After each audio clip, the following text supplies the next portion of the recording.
Update of where the church stands, and we'll give you a chance to get to know Reverend Cynthia Vermillion Foster better. The board started communication with Unity Worldwide Ministries back in January, having talks about how can we go forward in a loving, healing way. And the result is this beautiful woman. I don't know about you, but I was very impressed by this morning service.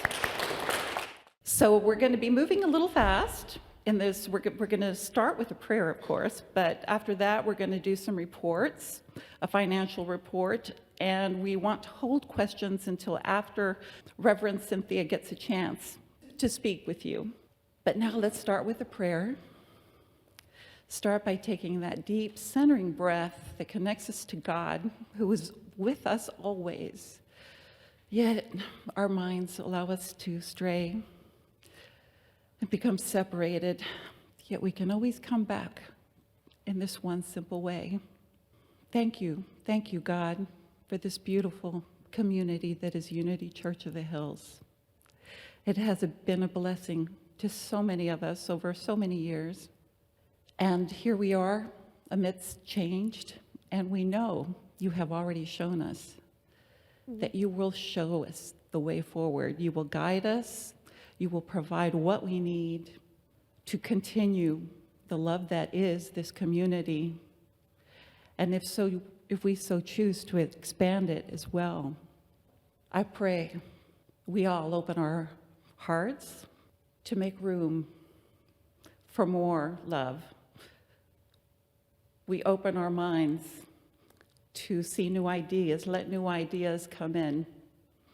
Because as Reverend Cynthia said in her presentation, we're going to need a bigger cup. Thank you, living, loving Spirit, alive in us always, every moment. Amen. Good afternoon. So what we'd like to do is start by sharing a lot of the things that have been happening over the last few months. And we'll share both our successes and our challenges. We've really been delighted with all the things that people have been doing to step up here at UCOH. We are really delighted to recognize and affirm the deep bench that we have here at Unity Church of the Hills. There are just so many people here that are so capable and are stepping up in different ways. So for 3-4 months now, we've had a guest speaker every single Sunday. I think every one of them homegrown here at UCOH. And so that's been delightful, but also people stepping up to give the offering prayers, the opening prayers and the meditations and other service elements and special services. We've also had a really great sense of participation. It's delightful to see people sort of rolling up their sleeves, stepping up, participating at a deeper level. You probably noticed that we've had this Voices of the Congregation where we would introduce each week one of our study groups or a men's group or a women's group or a class or an activity, something that is led by our own members here that you can participate in. And we've seen a huge increase in participation. We've also been delighted to see people really stepping up and volunteering in different ways. So back in February, we had a meeting. We called that the Volunteer Empowerment Meeting. It's very well attended. A lot of people stepped up and said, sure, I'll do that, or I'll even lead that team. And so our volunteer teams have been revitalized. There's a few that we still need some help with. We'll talk about that at the end. But there's a deep sense of sort of commitment, rolling up our sleeves. This is our community, and we're delighted to see us ministering to one another. We really are inspired by the depth and the willingness to be part of this community and not just receive, but also to be in that giving and flowing, that giving and receiving flow. We did have a few surprises, as we all know. Not just the week of the ice storm, but the whole week afterwards. The power was constantly going off and on here at church. Fortunately, it stayed on for the 2 Sundays after that. But it was touch and go at some of those times. But it was also delightful to see everyone come out and help with that cleanup, and even a second round of cleanup after that. And then we've had beautiful events like the iftar dinner. Lots of nice connections were made there. That was very successful with our Turkish Muslim brothers and sisters. And then also the Paul Selig workshop. That went off really well. There was a huge crowd here. It actually was profitable. That made good money for UCOH. And then finally, the Easter services. That was quite a weekend last week. And so we're really delighted with all that happened with that. So things are going very well. We feel like we're doing a lot of things right. And then we also have some challenges. The one thing that worries the board worries about this kind of stuff, but that concerns us the most is that the revenues have not yet caught up with this renewed sense of participation and volunteering and commitment. We also have an interesting dynamic where the Sunday service attendance is down a little bit, but the attendance and everything else is up. So people are participating in various classes and activities throughout the week, and it's about 10 to 20 people less on a Sunday morning. And one thing that also, the youth attendance has not recovered. Last year, it was declining all year long from the spring to the summer to the fall. And so we're still struggling, to be honest with that. We know and we believe in our hearts that a strong youth education program is really key to a healthy and vibrant and successful church. Trust me, that is an area that we want to and will be focusing on, but there are just a lot of things going on right now. And then one other thing is that we unfortunately lost our events and marketing manager. He had stopped looking for a job and was really excited to be part of the future of UCOH, and then an opportunity dropped in his lap that he couldn't resist. So we're in a bit of a bind with an events manager and marketing. It's important to the organization, but we don't feel we have the money yet to replace that position. And so we are very grateful. The board asked Ellen Fannin, who previously served as the events manager, if she would just step in temporarily in a volunteer role, and we're grateful that she accepted. Thank you, Ellen.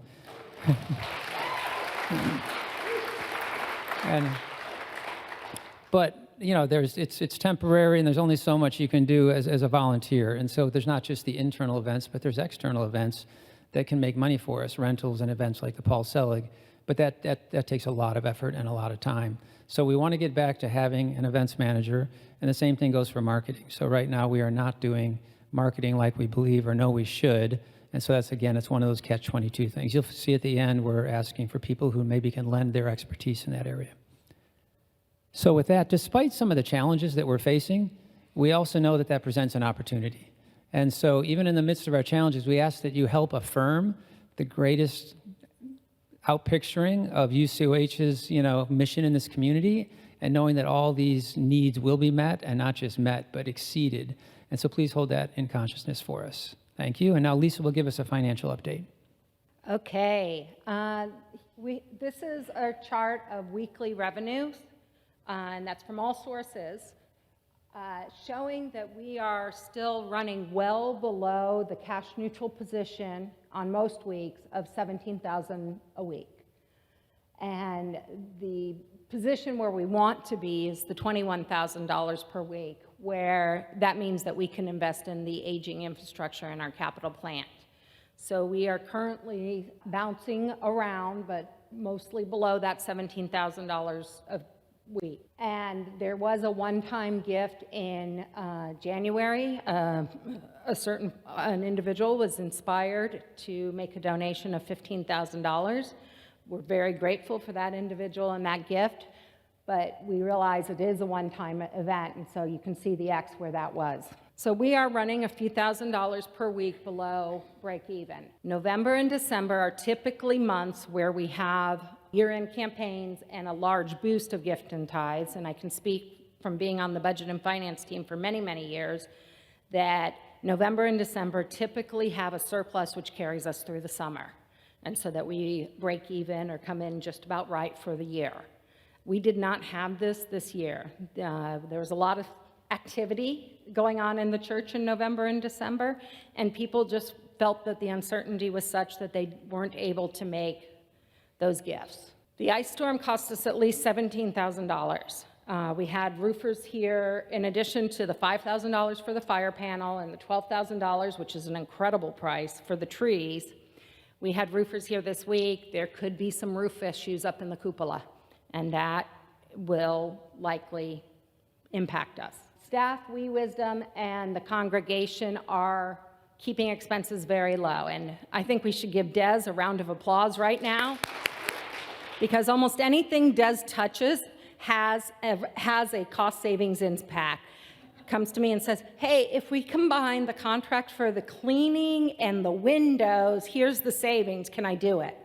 Hey, I don't think we're using this software. Do you care if I ask all the right people? Nobody's using it. Can I just turn it off and see what happens? Thinking constantly. The price for the trees is unheard of. There are 300 trees on this campus. Somehow Des sweet-talked this reputable company into being a as-is, as you can. When you finish another job, come over and do our trees. For $12,000 for 300 trees? That is unheard of.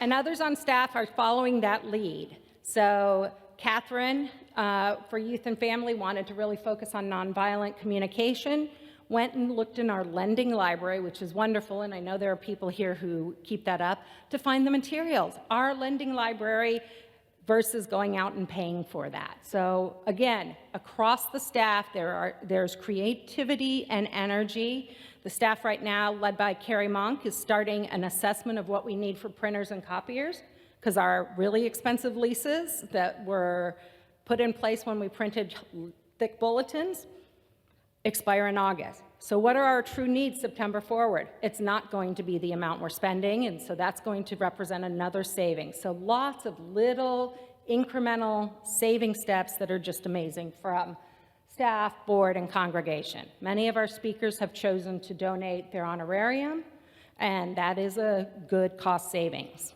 In fact, we even had one speaker who donated the honorarium and then turned around and donated on top of that. And we were like, yes. So big thank you to all the speakers. I know many of them are in this room, so let's thank them. Our We Wisdom line of business, if you will, is growing strong. Carrie Monk has raised tuition, built an aftercare program that also has utilized staff a little bit more and brought in additional revenue, and is looking very positive, has many, many registrations for the fall. So We Wisdom is on a great path while still sticking to our mission and our values and the teachers and the care that we want to provide as part of our spiritual community. The Paul Selig event brought in $9,500 in profit. Straight to the bottom line, guys. That's after paying the tech team and after this and that, to the bottom line. And a piece of news that lets me sleep at night is that the mortgage is fixed for five more years. So in this period of, and that's Jean Lean who did that. So in this period of uncertainty, it is nice that we are not uncertain. Tim's just going to give us an idea of, why transitional ministry? Why is Unity Church of the Hills? Why do we want to go through this process? Neil's going to tell you what I'm going to tell you. That's why we work together so well. It also keeps me from saying too much. When your board came into office, I guess, if you will, our commitment was to learn from the past and to look to the wonderful resource that Unity Worldwide Ministries offers us, which is a thorough process to look at transition and how that transition can be to the benefit of the organization, of the church, the ministry. And our commitment was to do that. And so for the many, many, many people who have said, when are we going to get a minister? When are we going to get a minister? And that was not just one person saying it over and over. It was a bunch of people asking over and over and over.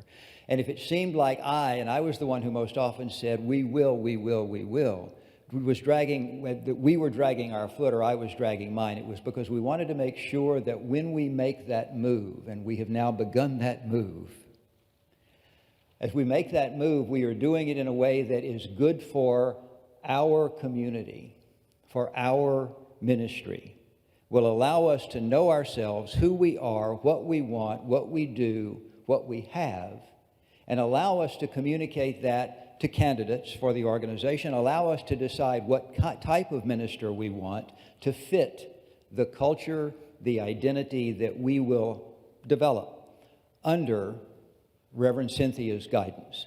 So that's where we went to Unity Worldwide Ministries, and she is their nomination, along with some support from Reverend Doug Doerr, whom you may know from past.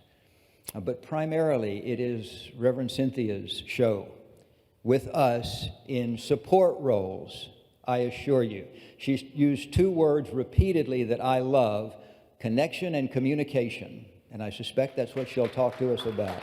I'm going to begin by correcting my board president. I'm not running the show. You are. This is your process. And I'll dig into that a little bit more, but to give you a sense of why transitional ministry, because I know some people say, well, can't we just get on with it and hire a real minister? And I kind of am a real minister. I do a very selective type of ministry, but the thing about doing transitional work is it allows you to come together as a community and look at your rich history as well as the stuff that didn't go so well, and to build a solid foundation for the future, letting go of what needs to be let go of and creating what needs to come forward, what Spirit wants to birth in this nest. And so I want to let you know that the way I work is by creating a container for discovery, for discernment. And that container is a safe space for this community to learn about itself and to develop a foundation for the future. I don't come as the expert in the room. You are the experts on your community. I don't know who you are. I'm looking forward to getting to know you. But you are the experts on this community, and you are the heroes in this journey. Someone asked me the other day, well, what do you want to see at the other end, Cynthia? And my answer was this. I hope that I'm helpful. I hope that we like one another. But what I really want to see at the other end of this journey is you celebrating the work that you have done. So if you think that these next 12 to 18 months are just kind of a hold pattern, they aren't. Everything I do will be engaged with the community. We are going to be on this journey together.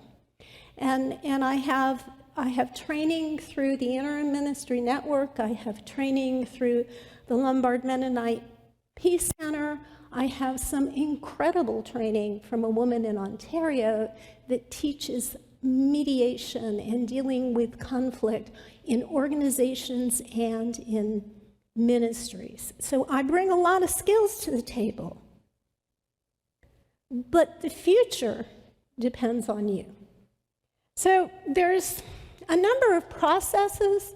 One of the first things we're going to do is create a transition team. And the transition team is my opportunity to stay connected with the pulse of the community. This will be a team, we'll have a process. This will be a team that is selected by you. It won't be board members or staff members. I will be working with both of those teams, but this is a team that keeps me connected to the whole. And we will be planning processes together. We will be implementing some, mostly, I'll do most of the implementation, but I will be working closely with this group throughout the process. We will be meeting every week. So it's a big commitment. I'll let you know that when we get into the process of selecting it. Don't say yes if you aren't willing to commit. Okay? And then I want to kind of share with you, I've been struggling with how do I frame this. I've used the word trajectory, and that's not quite right. Maybe model, but there's three kind of pieces to this work that I'll be interweaving throughout our time together. The first piece is really looking at the process of change through, you'll see up here, open mind, open heart, open will. And this, what tends to happen when we're in deep change, We're uncertain, and we want to go back to what was. The world is different. Culture is different. Life is different. So we want to keep opening up through that open mind, that open heart, that open will. And so we will be in the goo for a while, okay? But we're going to do it together, and we're going to support one another. One of the things that's tricky about these times of deep change is we lose our capacity to be caring with one another because we're struggling. And not only do we lose our capacity to be really caring with one another, but our need for care is deeper. So we want to build the capacity to work through this process together. As we move up the second side of the U-curve, the right-hand side, things will begin to coalesce because we've done so much work together. And there's an energy that starts to vibrate in the community. And we begin to really discern, what does the future look like for this ministry? And I want to be really clear that it's important, as we move up the curve, to stay with open mind, open heart, open will. Because we are ordained by Spirit to serve the world.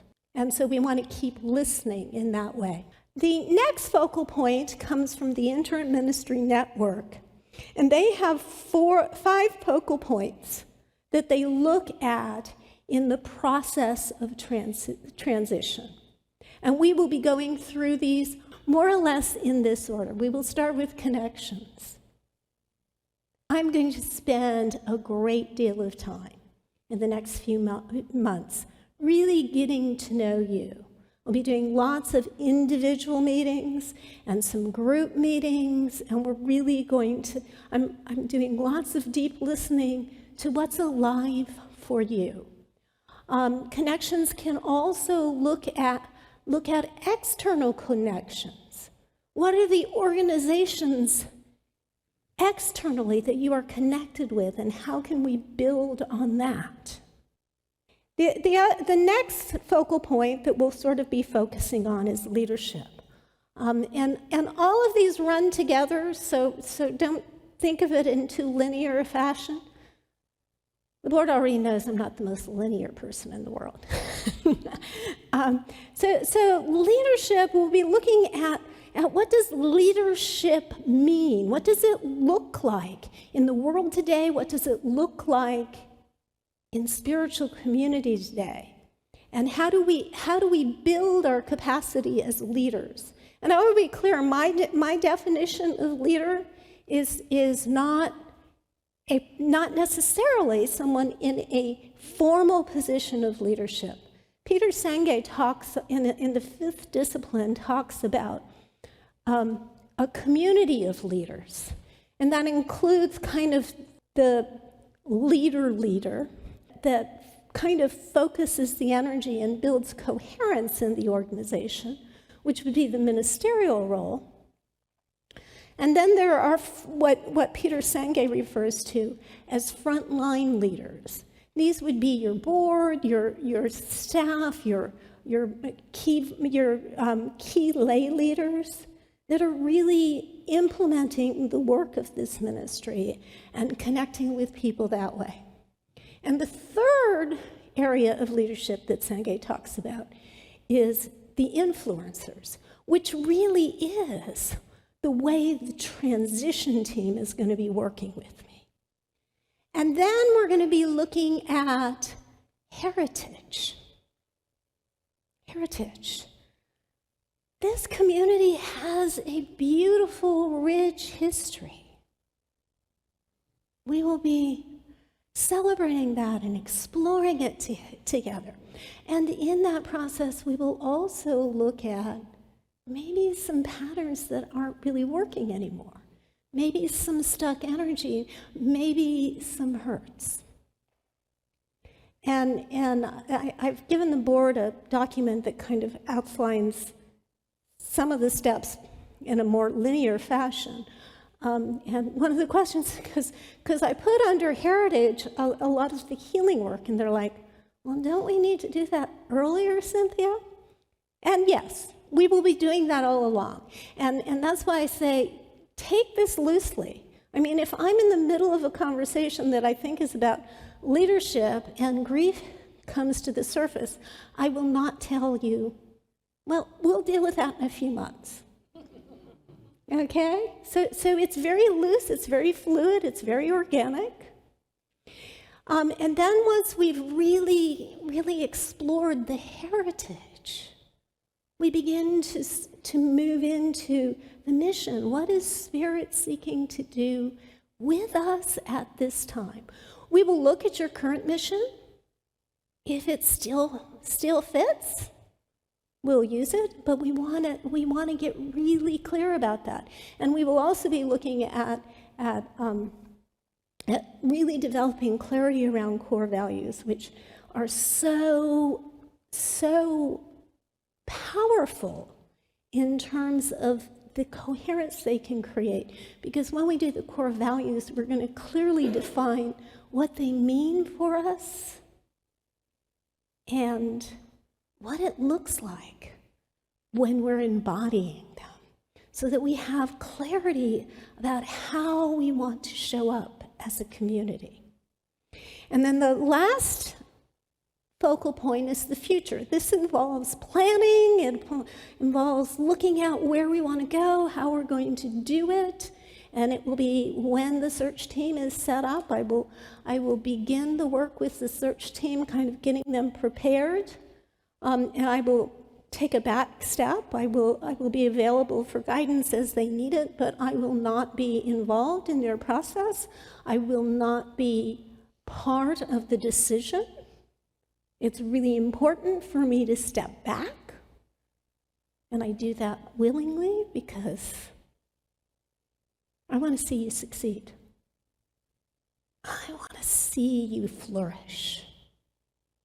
And the other part of the future will be saying goodbye. And that will be tender for me anyway, but an important part of the journey as well. I want to make room for that next leader to be successful. The third, so we're going to continue with this. I got something out of. Okay, the last kind of model that I use in this work is Patrick Lencioni's work on team building. And he has a pyramid that we'll be working with.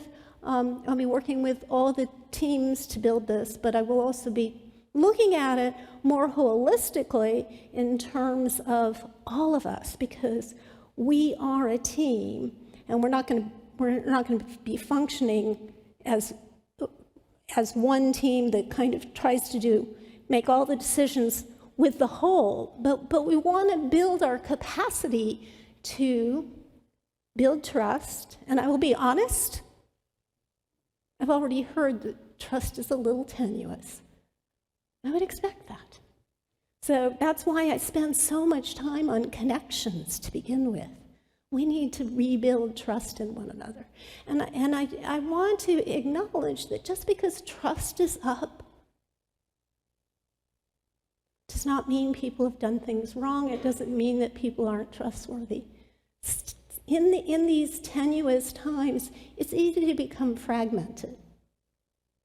And so we're going to start rebuilding that.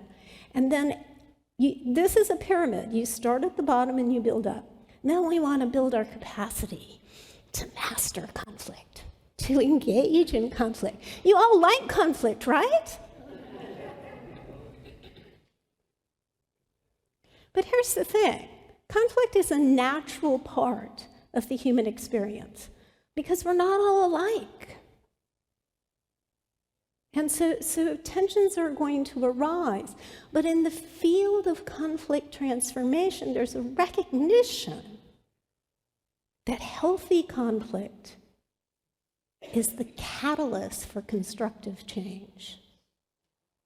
And so we will be building our capacity to be in disagreement with one another. And you have to build the trust first, because it's just too hard to be in disagreement when the trust isn't there. The next stage is achieving commitment. What are the commitments we're going to make with one another? How are we going to be with one another? What are we going to do with one another?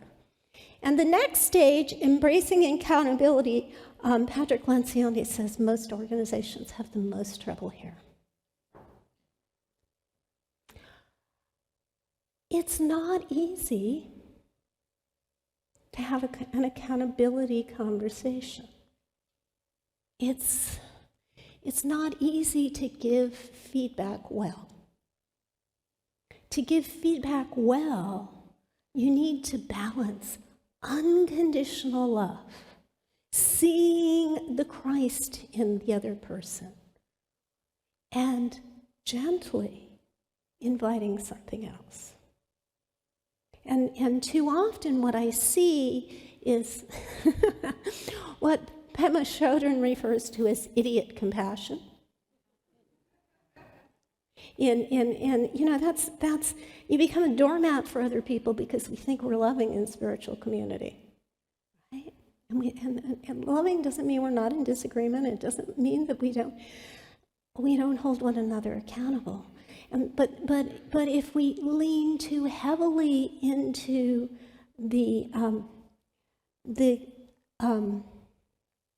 feedback conversations, into the truth of what our experience is with someone, it can easily become harsh and blaming and critical. And that begins to pull things apart rather than build our capacity to be in harmony and unity with one another. And you notice at the top of the pyramid is results. What happens so often in organizations I work with is we focus on the results first, but we haven't really determined collectively what those results are going to be or how we're going to get there. And so we don't get what we think we want, and it is so easy to go to blame.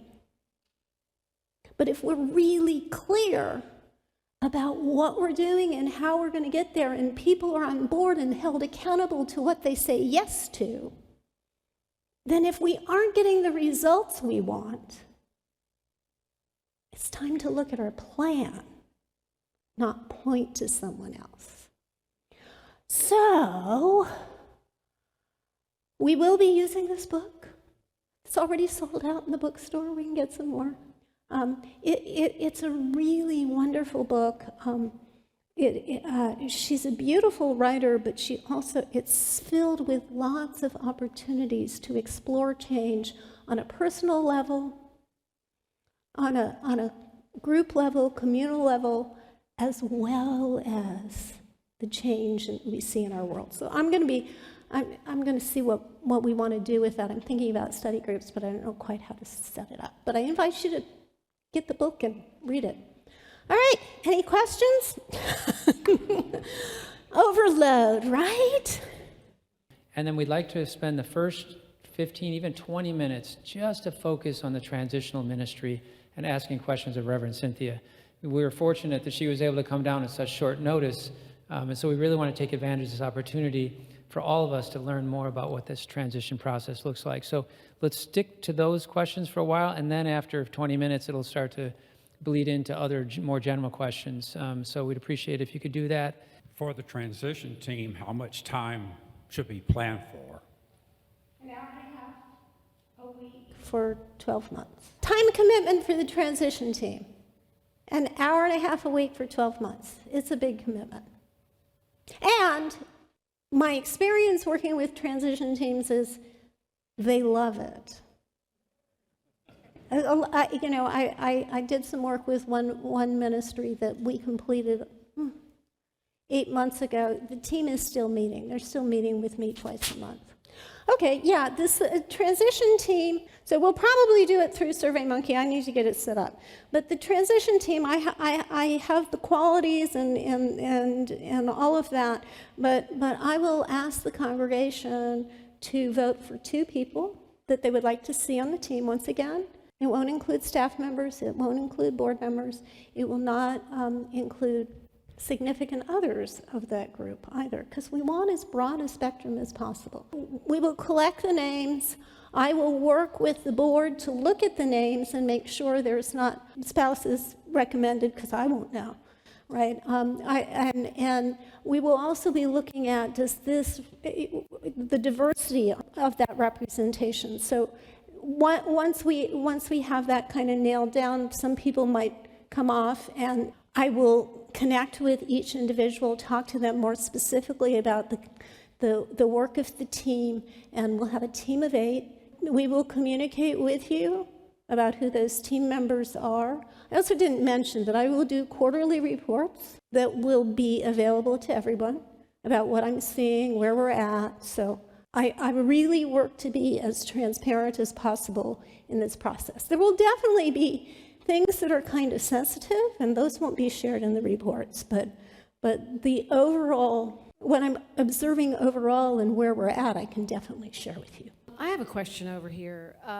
A number of us have lost a lot of friends who used to go here.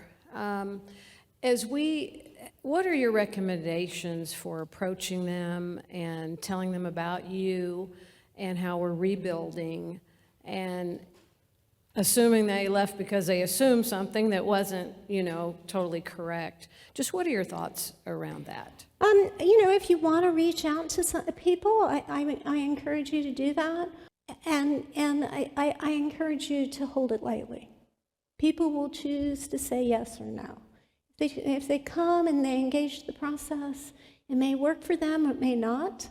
But yeah, if you want to invite people to the processes once we get them going, feel free to do that. And I'm willing to talk. I'm willing to talk with anybody. I'm going to be pretty busy for a while, so if I get too inundated, but I will meet with anybody individually that wants to. I'm going to start with the board and the staff and the key leaders, because I really need to hear from the people that have been holding things together, what their experience is. I do have an email, which is rev.cynthia@unityhills.org, and I'm on the system. I will respond to emails, and as quickly as I can. I don't officially start till May 1st, so I need to go back home in the next couple of weeks and tie up some loose ends and kind of figure out which end is up for me. But as of May 1, I am your full-time transitional minister. I will be here about 2 weeks a month, is what we're thinking, and working remotely the rest of the time. But I will be available. I will do Zoom calls. I will be working on your behalf. I have told the board I'm not accepting under other contracts. I am devoted to you. I have 2 very small contracts that I'll keep up, but other than that, I am yours. Okay? Hi.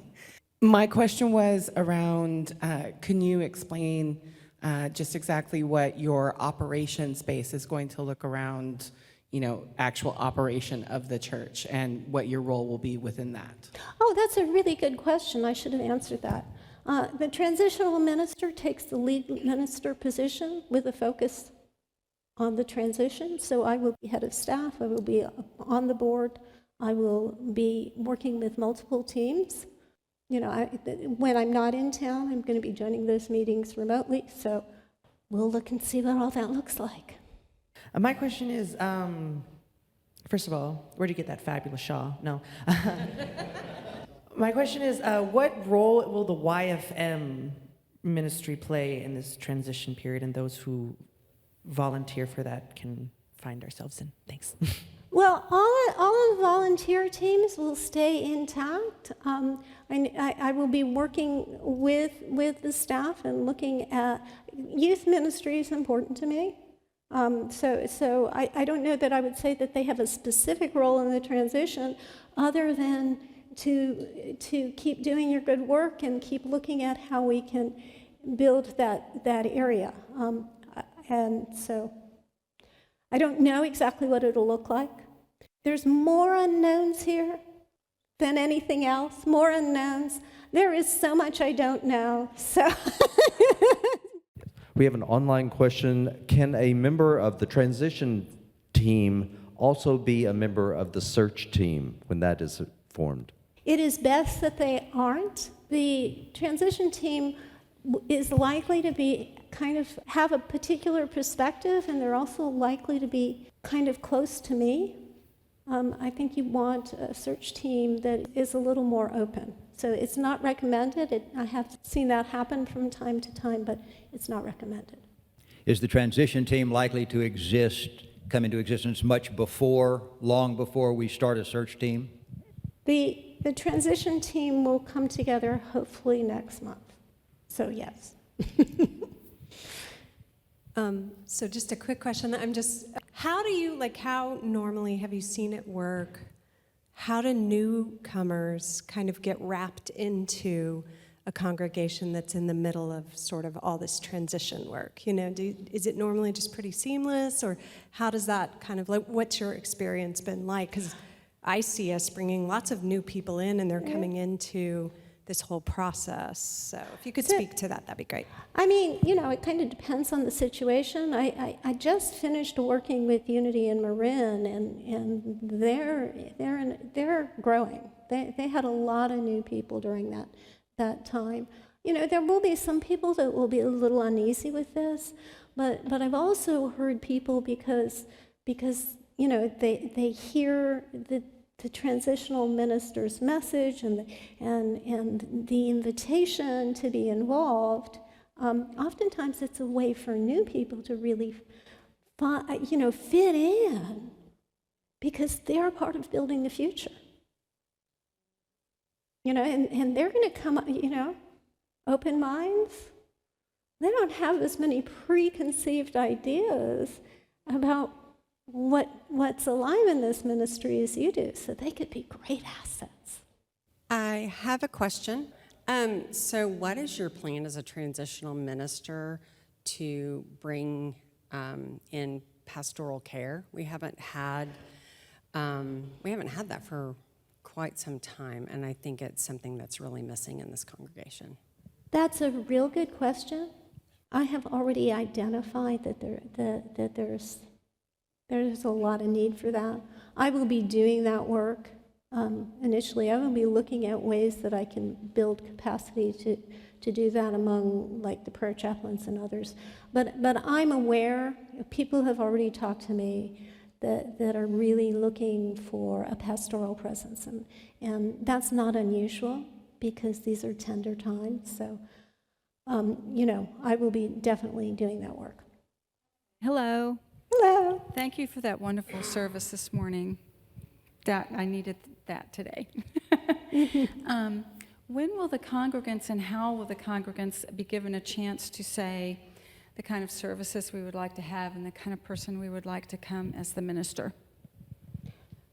So I told you I'm going to ask you to sit in the goof for a while.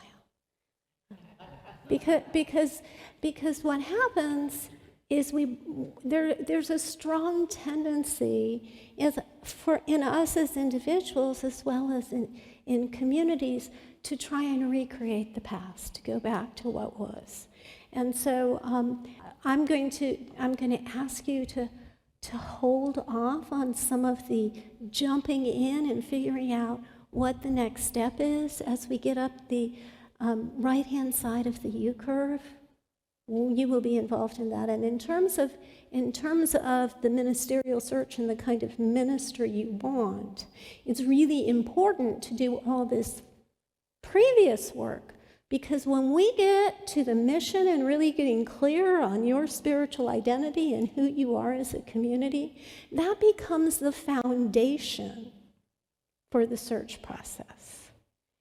What you want, I like to think of the search process as a courtship dance. You don't want to just fill a role. A minister has a lot of responsibilities, but they are also involved with you on a heart-to-heart basis.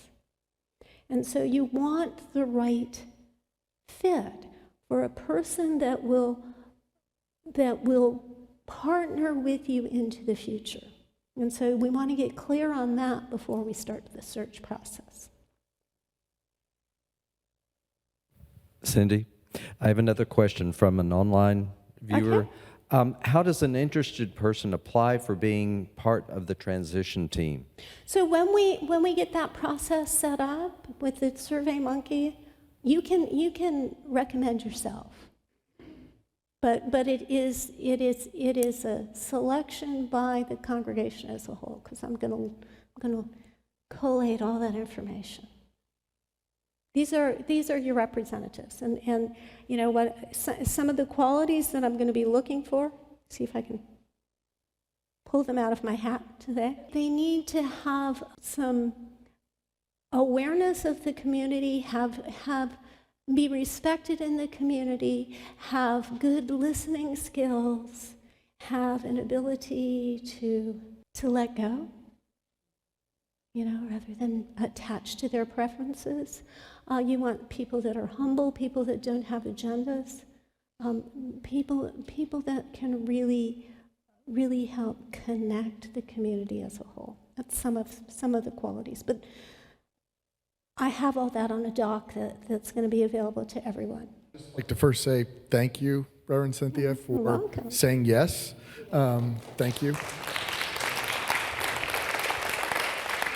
Thank you for inviting me. I'm looking forward to it. Well, we're looking forward to meeting you on that field. I'd also just like to acknowledge the board in that there's a lot of work that goes into just having you standing up there on the stage today. So thank you for your dedicated work to the community. They have done a wonderful job taking care of me, I will say, Great. as have the staff. The question I have is that even amongst the folks in this room, there may be questions as to the necessity of transitional ministry work, and there are those that aren't here today. This community had attempted to do transitional ministry work a number of years ago in 2018, 2019, and we've been now through 6 interim ministers over the past few years, quite a bit of change. And my question is what do we communicate in a loving way, sort of the elevator pitch about what transitional ministry is and why it's necessary for us? First of all, I want to say that oftentimes there's a confusion about what interim ministry is, and we tend to think that it's a placeholder until you get the real minister. This is very intentional work with a lot of training. And a lot of times what happens in communities is they think it's an interim assignment, but it's really just someone kind of keeping things going in the absence of a minister. You will be deeply engaged in this process, at least if you choose to be, and I hope you will. This is not just showing up on Sunday morning and keeping things going. This is intentionally looking at who you are and building a new future. And I think transitional work is more important in today's world than it has ever been, because we're all in transition. I wish I could see faces. Anyway. I think I'm the youngest person in here right now, but I'm part of our youth program. I'm part of our YU. I was wondering how you as a transition minister are going to support the youth, or how you plan to, if you do plan to. The only thing that's planned at this point, and it's practically the only thing that's planned anywhere, is where Mother's Day I'm going to do a children's lesson. Catherine and I have had some conversations. I want to support the youth, but at this point, I don't even know what that looks like. The older youth, if they want to be involved in any of these processes, are absolutely, totally welcome. Cynthia, I have another online question. How many churches have you helped through transitions? I've done 4 intentional interim assignments. I've done a lot. I've been doing consulting with ministries for 15 years. I worked as Director of Member Services at UWM. I have coached and guided and worked with boards and worked with a number of situations over the years. I have, and a lot of the consulting work, even if it's not specifically a transitional assignment, involves transition. How will you balance being spiritual leader and leading the transition process along with your own personal life? Great question. Great question. I have I'll start with the last part. It's really important in this work to be fully present with people, which means I need to be very intentional about my spiritual work and my personal needs. One of the reasons it's half here and half at home is I kind of need some time with my husband. I have a very deep yoga practice. I meditate daily. I live these principles. I mean, that field, I work with it all the time. I forgot to mention Reverend Doug Doerr. He will be working with us in some aspects of this process in the first 3 months. What we're looking at is he is my anchor. I'm gonna be reaching out to him and talking things through and you know, if I get a little triggered, it's better that I work with a colleague than work it out on you. I'm very intentional about that. And in terms of the balance, the processes and the lead ministry stuff is really my main focus. I met with the ministry support team the other day. We're talking about getting them teaching classes. I'm going to be looking for people to probably do study groups for trusting change. So the first few months are going to be pretty intense. As we move forward, I am going to continually be looking at how I can empower others to take this forward. One of the dangers in this work, if I allow it to rely too heavily on me, then when I leave, you will slide back. So one of the things I look at is how can I build capacity in the community to anchor this change? I agree with what you've said about moving forward with the church and not being so concerned with what we did in the past that was successful, because it's a new time, it's a new culture and whatnot like that. But as we do go forward, how wide of a net do we cast as far as soliciting ideas or the survey monkey that's going to be sent out? Is it just to the people that are here now? And how do we reach out to these people that are online? How do we know who they are? How do we reach out to people who have left the church due to previous conflicts or due to the pandemic and have just stopped coming to church? Yeah. How big of a net do we use this to do this with? In terms of any of the processes that I do, everybody is welcome. Everybody is welcome. If you invite people, we will be definitely communicating it through all of our normal channels of communication. I may, at some point, reach out to people and connect with them. I won't be able to do that for the first few months. I just don't have the capacity. The other thing I would say is, we tend to think of ourselves mostly in terms of where we've been in our past, but I would say individually and as a community, We are our past and we are also our future. And so in this moment, how do we take the richness from the past and preserve those elements that are important to this community, as well as lean into the future? That will be part of our work. I'm not sure that I fully answered your question, and I don't have all the answers at this point. Quick question, I don't Reverend have all the answers anytime, but anyway. Could you please just give everyone your background on your previous ministerial experience and work with UWM and what you've done, just so people have an idea of your experience? I was born in...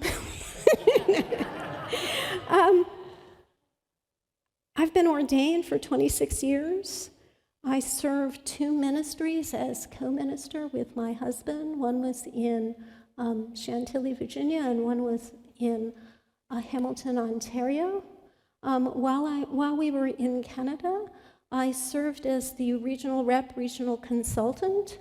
So I was working with ministries throughout Canada, something I could do because someone could stay home and keep the church running, which was wonderful. I got to really see Canada. I've served on the standards team for many years. I served on the ethics review team for many years. I was chair for 2. I serve on the credentialing team. I was hired by UWM as the director of member services. At that time, well, member service, they've made some shifts, so member services as it was doesn't exist. But in that role, my area covered all aspects of service to ministries. That included employment, that included consulting, that included ethics, that included youth and family, that included worldwide and credentialing. So it gave me a really broad perspective on ministry. In the past couple of years, some of the most transformative work I've done has been with a woman named Betty Priest, who you will hear about, I'm sure. She's been a mediator for 30 years. She is the presence of love. She is the presence of love in incredibly difficult circumstances. And her work informs everything I do. She's done mediations like harassment in the workplace and coached individuals that have been involved in harassment, and they have walked away telling her, "You never showed me disrespect. You always held me in the highest light, and you always held me accountable." Betty's who I want to be when I grow up. So I don't know if that answered everything you wanted to know, Neil. Cynthia, we have one more question. The last few experiences with ministers has been to experience the potential minister from one sermon followed by Q&A follow-up. How will your process be different? I'm going to be here a year. I'm going to be here a year. I'll be here. I'll be doing 2 services a month here. I will be deeply engaged with you in all of these processes. Next month when I'm out, I'll probably do a little workshop. Every time I'm out here, I am committed to being as available as possible, because face-to-face time is important. But I will also be available when I'm home.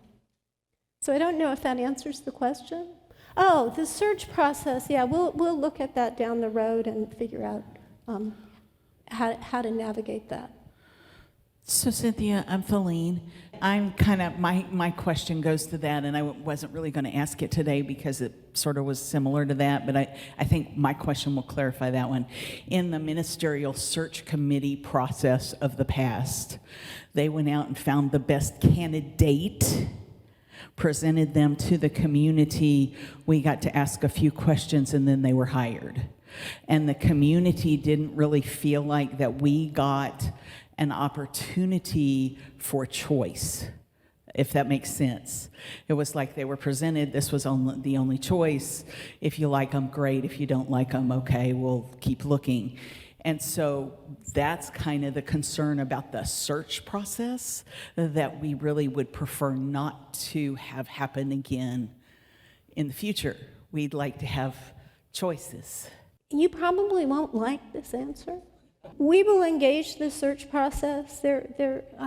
My hope is that there will be a couple of candidates that will come out and do a Sunday service and do some work with the congregation. And you will be invited to, this is UWM's process too, by the way. You will definitely be invited to give feedback. The final decision is the board's. And this is why. The minister is the employee of the board. And the board has responsibility for determining goals and strategies with the minister. They evaluate and can terminate the minister. And I know that that's happened and it's been upsetting. I'm not going to get into all of that, but I have dealt with situations where there have been some real ethical concerns on the part of the minister and coached boards through that process. They can't reveal the behind-the-scenes stuff. And so one of the things I've already said to the board is we need to up-level communication and trust, because I want you guys to feel confident about your board, so if there's a tender decision that needs to be made that they can't communicate to you, you can trust that they're making their decisions in what they see as the best interest of the ministry. Does that help? Yeah. You're welcome. Cynthia, one more from online. Asks, will those of us who participate online for various reasons be able to participate in a meaningful way in the transition? Yes. I haven't worked out the logistics. I need to work with Des on that. But the work I did in Marin, all the processes I did were hybrid, which is complicated. Keeping track of the people in the room and in an online presence is tricky, which is one of the reasons I'm going to be working with Reverend Doug. What I did in Marin, he wasn't available at the time, but I brought in another consultant to be in the Zoom room with people, and he and I communicated back and forth. Because I don't want tender stuff to come up and people not have that ministerial presence. Hello. Hello. I have a question. Hi, everybody online. This will be the last question. No, I'm kidding. No, trying to cut it off. I'd like to hear more about the logistics. I know you're saying that there's some things that we haven't figured out yet with the logistics, but if you're saying the interim minister will act as the minister who sits on the board, who's part of the day-to-day business operations, who's also planning Sunday service and giving pastoral care, but also you're going to be living in Kansas City and down here every couple of weeks. So how will that, in your mind, and in the last 4 or 5 that you've done of these, how has that worked? Each ministry is different. And one of the things that we're going to be looking at is what's the staff role? What's the board's role? What's the minister's role? What's the membership role? And so getting clarity on that helps provide a stronger foundation. Right now, all of that, I've already noticed, all of that's kind of muddy. We'll work through that. All of the stuff I'm doing except the transitional work is what a lead minister would be doing. And I'm not taking on certain things. I'm going to give that to other people so that I have the freedom to do that. I have worked remotely. When I was hired by UWM, my son was finishing high school. So I created the team from Canada. And we had a very cohesive team. We worked really well together. So I've done that work. I've done a lot of work with ministries. I've even done mediations online, not my preference. But there are ways to build connection online, and I will work really hard at that.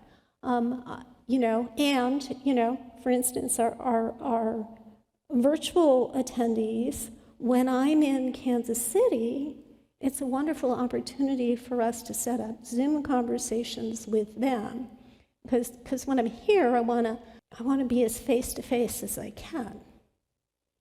So we'll work it out. And that was the last question, right? Well,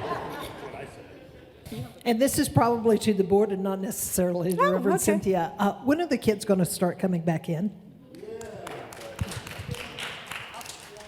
So I will say that's mine to work through. It is mine to work through. We are bringing the kids in for Mother's Day for a lesson. I'm going to do a lesson for the kids. We will be doing that. What I'm looking at is, I think it's really important, and I want to really articulate this well. I think it's really important for both the youth and the congregation to recognize that you're not separate. And it can look that way. It's also really important that the children feel like they're getting something meaningful out of coming into the surface. And so Catherine and I are in dialogue about how to do that well. And it may not be every week. I'm glad you're here. Thank you for being here. Thank you. We've had, in the past, many, many LUTs in our church. Probably the most people that we've had in the other Unity Church. And that's pretty much gone. So do you have, they've disappeared one way or another for whatever reason. I don't know all the reasons. I know we have a couple of 3 left still. But where you really get your spiritual messages through the lessons in the classes that the LUTs teach, will you have a plan to try to get that program back functioning as it should? I had a conversation Friday with the ministry support team, which is the LUTs and the ministers that are involved. So we're talking about teaching more classes. I know that that's something that people are wanting. I don't know what that will look like going forward. I just don't have enough bandwidth to really think into it at this point. And I want to do it collaboratively with the people that are here. I think they're an integral part of our church. I agree. In my opinion. I agree. Because and that's they're where going to be really important to this transition, because I can't do what they're doing and do this. The minister gives the lesson from the pulpit for the masses. But if you really want to go deeper, you can't depend on the minister to do that for you. You have to join the classes. Yeah, I understand. I agree. I just had a quick question about what are the first steps, do you think, on reestablishing trust and building trust and working through some of those issues? Because I know you mentioned it's important, but what does that look like logistically? It looks like lots of conversation, lots of deep listening. I expect that I will have one-on-one conversations with 25, 50 people. I will also create group gatherings to listen. 3 months in, I will put together a report based on what I hear. And I want to be really clear on this. Those conversations, those one-on-one conversations, are confidential. I take lots of notes. So I won't be reporting out on individual specifics. I will be reporting out on patterns and what seems to be in the air. I do a really good job with this, I will say. This is one of the things I do really well. It'll be a very comprehensive report. I will look at that with the board and the transition team and the staff. And we'll develop planning from there. But those conversations really create a listening space. You see, one of the advantages I have is I'm new to the system.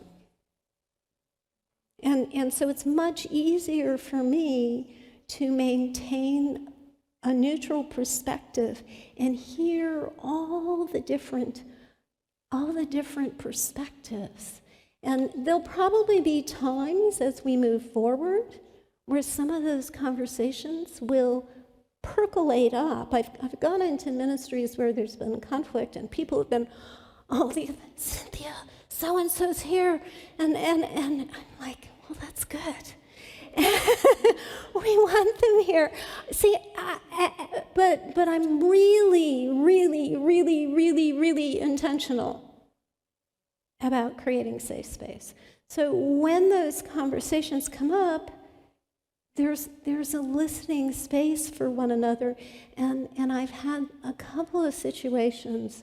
This is the glory that I spoke of, that Scott Peck speaks of, where the differences arise and people see one another. And they come together, and they were apart, and they're hugging one another. Also, the other thing with regards to building trust is communicate. Last question? I keep hearing it's the last question. We promise. This one is from online. Okay. It's asking, will you be addressing unconscious bias? Yes. Not right away. That's a tender conversation in every community I speak with.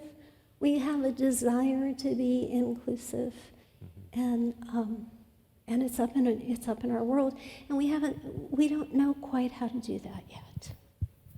One of the things that I have learned in this work is that I used to kind of coach people when that stuff came up, but I kind of sent them to leadership to then unload it, and I realized that wasn't fair.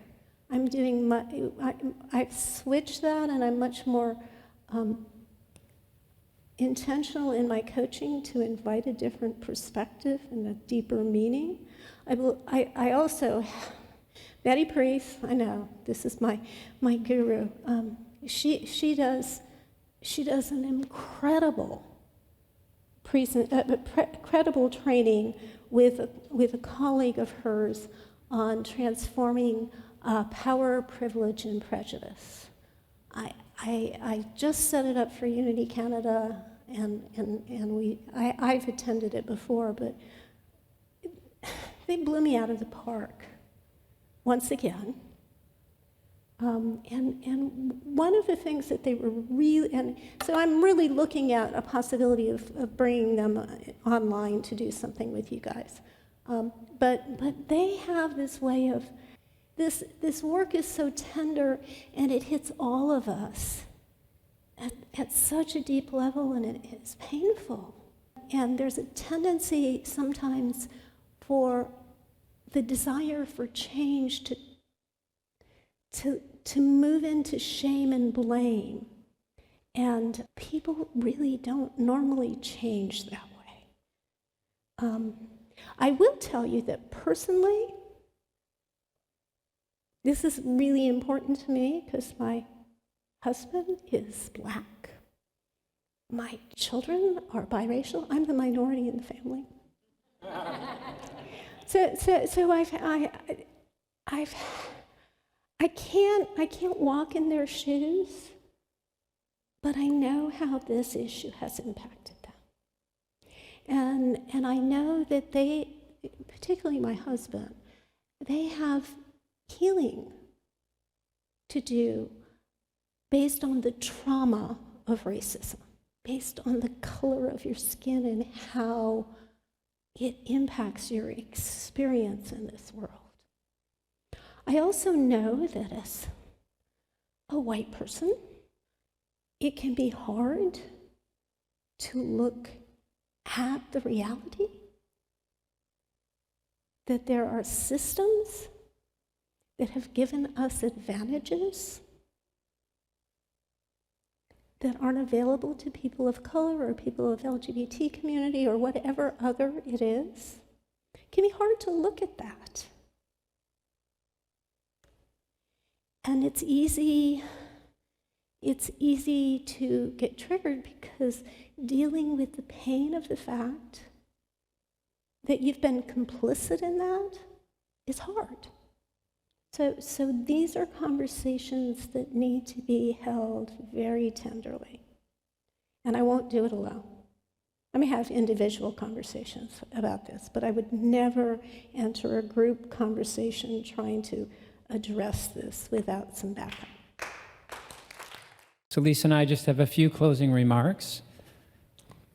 You can see why we're so excited that we've been speaking with Reverend Cynthia over the last month, and things just came together very quickly, and we said, hey, can you come in 2 weeks? So, we're still working out all the details and finalizing things, but we wanted you to get a chance to meet Reverend Cynthia, and we're looking forward to this journey together. And so we have a few final comments on where's the clicker? Do you have the clicker, Reverend Cynthia? Thank you. And thank you for your patience and sticking with us, that we want to ask or give you the chance to ask the question, how can I help? How can I be part of this process? And there are some very practical ways that this can be done.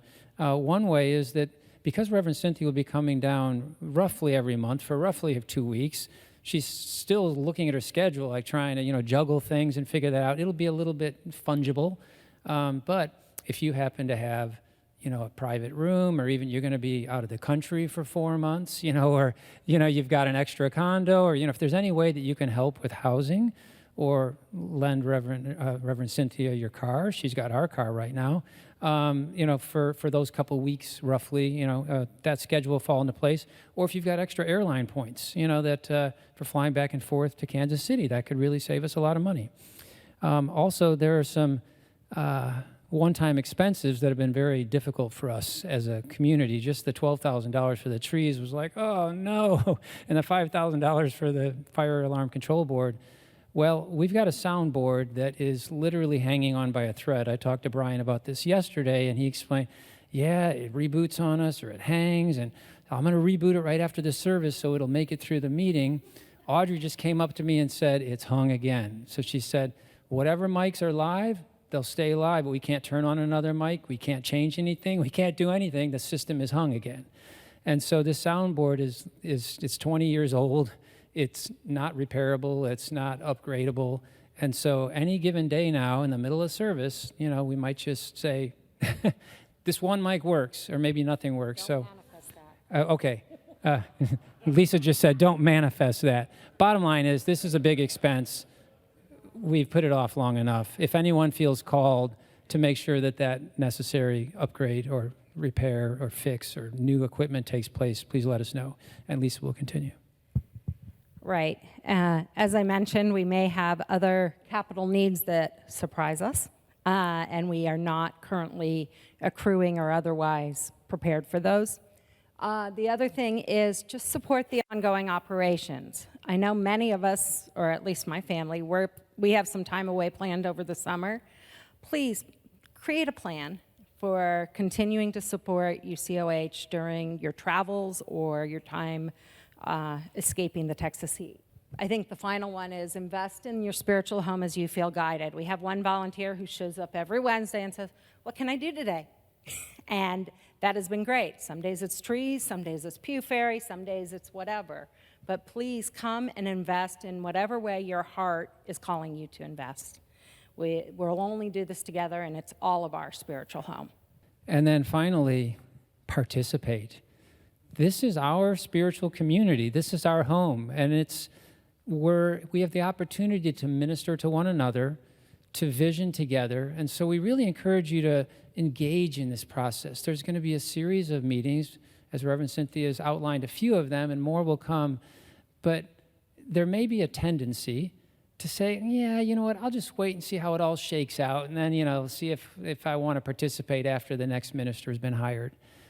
But I encourage you to participate in the process. It's the journey, not the destination, as you've heard before. Let's all do this together and really have those tender moments that Reverend Cynthia spoke of, to really build community, to understand one another, to welcome everyone back home that chooses to join together in this process.